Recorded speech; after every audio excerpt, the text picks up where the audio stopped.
અહેમદાબાદ મિત્ર ન્યૂઝમાં આપનું સ્વાગત છે। પશ્ચિમ કચ્છ જિલ્લામાં ભારતીય બનાવટના વિદેશી દારૂની ગેરકાયદેસર હેરફેર સામે લોકલ ક્રાઇમ બ્રાન્ચ એલસીબીને મોટી સફળતા મળી છે। પોલીસ મહાનિરીક્ષક ચિરાગ કોરડિયા, પોલીસ અધિક્ષક વિકાસ સુંડા અને પીઆઈ એમ મકવાણાના માર્ગદર્શન હેઠળ એલસીબી ટીમે કાર્યવાહી કરી।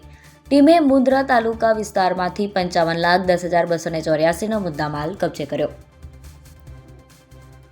ખાનગી બાતમીના આધારે મુન્દ્રા તાલુકાના પ્રતાપપર ગામની પૂર્વ બાજુના સીમ વિસ્તારમાં દરોડો પાડવામાં આવ્યો।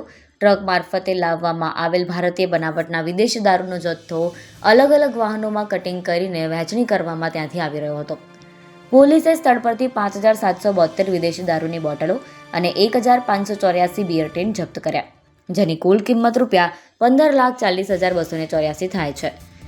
આ ગુનામાં ઉપયોગમાં લેવાયેલ 5 વાહનો કિંમત ₹39,50,000 અને 2 મોબાઈલ ફોન કિંમત ₹20,000 પણ કબજે કરવામાં આવ્યા હતા। આમ કુલ ₹55,10,284નો મુદ્દામાલ જપ્ત કરવામાં આવ્યો। પશ્ચિમ કચ્છ એલસીબીએ માંડવીના રહેવાસી આરોપી દેવરાજ ગોપાલ ગઢવી વિરુદ્ધ ગુનો નોંધી વધુ તપાસ હાથ ધરી। એલસીબી દ્વારા truck, Eicher tempo, Ertiga car, Creta car અને બાઇક સહિતના વાહનો કબજે કરવામાં આવ્યા હતા। અહેમદાબાદ મિત્ર ન્યૂઝની યુટ્યુબ ચેનલને સબસ્ક્રાઇબ કરો અને બેલ આઇકોન જરૂરથી દબાવો, જેથી દરેક મહત્ત્વના વિડીયોની નોટિફિકેશન તમને મળતી રહે।